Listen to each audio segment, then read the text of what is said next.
अचुमरान मागी cos of death सिबगी मरमदो फजना थिदोकपगी महत्ता अखोगी mob justice ओइना hockey खोसाउनबा अदगी पेनबदना मरमरगा अखोगी अमगा मगे मरक्ता मिसअंडरस्टैंडिंग लागा अखोगी मोब वायलेंस तौजे सिजना अखोगी डॉक्टर सिंग मरक्तासु यामना मोरल यामना डाउन तौबा अदुगा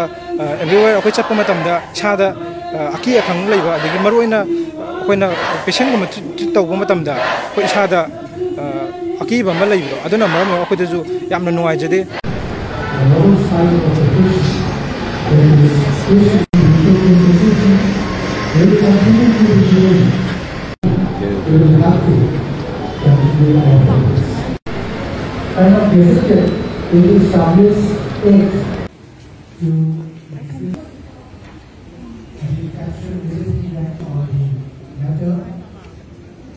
And the first information that we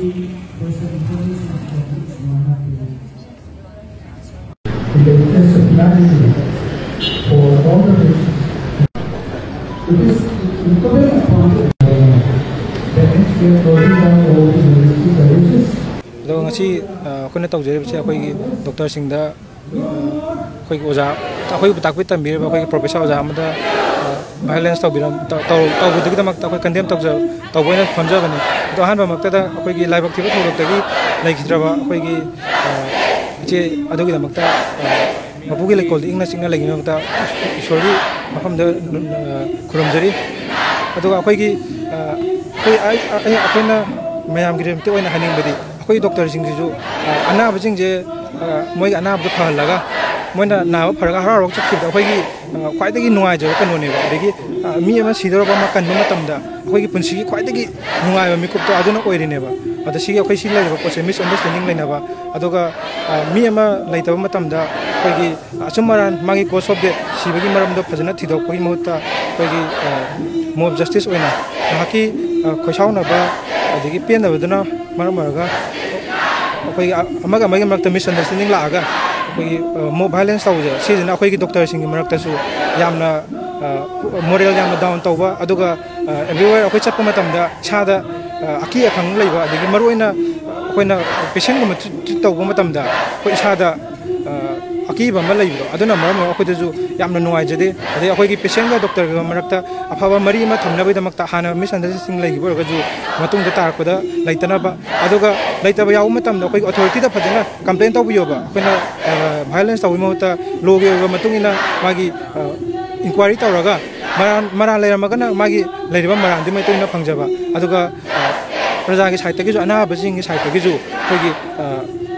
doctor da leiriba khogi pen da nuai ta mayam ju phongdoga hospital gi site adi government gi site thamaga akhoi ju agam ba khoi di hona jaine ba khoi gi di dt je matam sang sang na tawini adagi anaba ma lak matamda akhoi moina pena hangram matung anaba mu lak teni 24 hour dik taw matamda atopa thabak tadi magi marakta rest laiba ada akhoi ko ina di anaba je lepan laitana lak teni adagi night duty hairo night duty tumma matam lainate aduga akhoi gi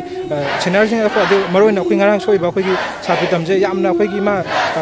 atopa sida akhoi rimta yamna dedicate tawraga laiba ojane ba aduga akhoi takpi tambiba matamda ju yamna akhoi yamna ikai khun majaba aduga akhoi di yamna para ta kon tam akhoi na inspiration ojaba ojana aduna magonda khut thabje akhoi yaningde aduga soikiba lankiba ama ma lainaba natraga manungi inquiry committee dana adudi lecture janova adugi mo akhoi prajana hanata social media da akhoi gi doctor halo adu doctor puro adu tawraga doctor halaga doctor puroga akhoi praja mayam gi pen bo oidora adu anabado adu phan bangam gadra adu dana sorry poto semdok mota solution porkon mota akhoi gi one sided or sorry puthoga akhoi troll tawdana adigi meme semdana yam tawe do akhoi samaksu akhoi ju manipur moina adigi akhoi gi imalabak sigi damakta kathok sadana adigi tungda akhoi lebak sigi apho porna am khona jagena mam ningjari ni adigi akhoi gi any lebak issue da akhoi na hakthek na yaw ngam draga ju akhoi gi angamba adum mate ai pange ba kanu khri makki adum mayam su dum khangwina bani aduna akhoi lainere misunderstanding je sing tang ko on bi aduga press media gi site gi ju akhoi gi pen da bakota ba heba mayam ju leiram be aduga praja gi site gi ju pen da ba leiram gani adugi mayam jing je akhoi gi conclusion amada yamna civilize ba mena amada wari sabna pai dunga han gi thoi ba thawlok si ju khoi wari je phajana patient party ga khoi gi oja jing doctor jing ga wari sana bagi yamna kano tamne ingna khoi gi ka amada sana matam da ꯍꯥꯀꯤ ꯁꯥꯎꯅꯔꯛꯄ ꯀꯩꯅꯣꯗꯨꯅ ꯃꯔꯝ ꯑꯣꯏꯔꯒ ꯈꯨꯠꯁꯥ ꯌꯥꯎꯅꯔꯛꯄꯅꯦꯕ ꯑꯗꯣ ꯈꯨꯠꯁꯥ ꯌꯥꯎꯅꯔꯛꯄ ꯑꯩꯈꯣꯏ ꯗꯣꯛꯇꯔꯗꯤ violence ꯑꯣꯏꯕ ꯀꯩꯅꯣ ꯅꯠꯇꯦ ꯑꯗꯒꯤ ꯑꯅꯥꯕ ꯀꯟꯗꯅ ꯈꯨꯠꯂꯥꯏ ꯄꯥꯏꯕ ꯅꯠꯇꯦ ꯑꯩꯈꯣꯏ ꯑꯗꯨꯅ ꯌꯥꯝꯅ ꯄꯤꯁꯐꯨꯜ ꯑꯣꯏꯕ ꯄꯣꯠꯇ ꯇꯧꯖꯕ ꯄꯣꯠꯇꯣ ꯑꯗꯨ ꯇꯧꯔꯒꯗꯤ ꯑꯗꯨꯅ ꯃꯌꯥꯝ ꯂꯩꯕꯥꯛ ꯃꯌꯥꯝ ꯒ꯭ꯌꯥꯟ ꯇꯥꯃꯤꯟꯅꯁꯤ ꯑꯗꯨꯒ ꯑꯩꯈꯣꯏ Dr. Jitin Kumar Singhni, President of the Teachers and Medical Officers Association, RIMS Impal ki. Do koi sidalai riba jamayam gi medical officer mayam gi association gi. Ai khon ji khran nuai te je so okay. So aduna thodok se da khra thokpa se da koi su yam nuai te. Dagi leidaba dagi kudong thiba thokhiba wa ba sing gi di koi thomoi sona nuai ta ba adugi situation side te gi su phongdok sari hospital da koi jibok thenajara pada kan honajaba jing sida mai pakpa yam su yawi dagi kudong thiba nuai ta ba swain tawna thokpa su dum hona na ngamba level da hona na koi nung kudong thiba su dum medical science ki kudong sadaba sisu dum thengnai tawriba what khudimak sida khoina lakchaning badi saige patient ki pen daba imung gi nuai taba patient partition gi nuai taba leiba yaurpa matam da khoina khoi gi su grievance sel na khoi leijai rims ki na pen daba nuai taba sing do madu gi do restart to gi raga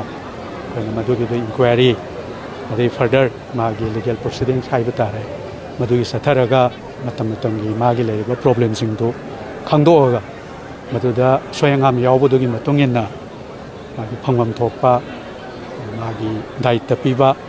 amasung madu gi rai do dain tawdana sum satharaga lakani aduna haijaning badi khoi gi magi due process of grievance nungai taba pen da badu officially they start tawraga madu gi khanaraga tanaraga peaceful manner da asum badu puthoga aran badu di magi aran badu gi magi mafam leiba tare malain tawdana khoi thabak si pangthoba samlak pade adu nahan gi particular day sidadi sai gi khoi gi physical assault ma yawba se khoi gi noi bu khoi gi aro topatra mam da hair ga di khoina attempt to murder bo haiba yarba yamna sathiba physical assault ma healthcare provider da ma gi duty tawringai matam da mangona daina tawbiba se violence akhoi asinataba root amadu da tawbibana phagani multiprong ne haijabadi khoina english su hainai khubak ni khuraga nei kai hainai security su phan ba chan security phan ba haibadi khoina aran ba toroga ngak thokani haiba natte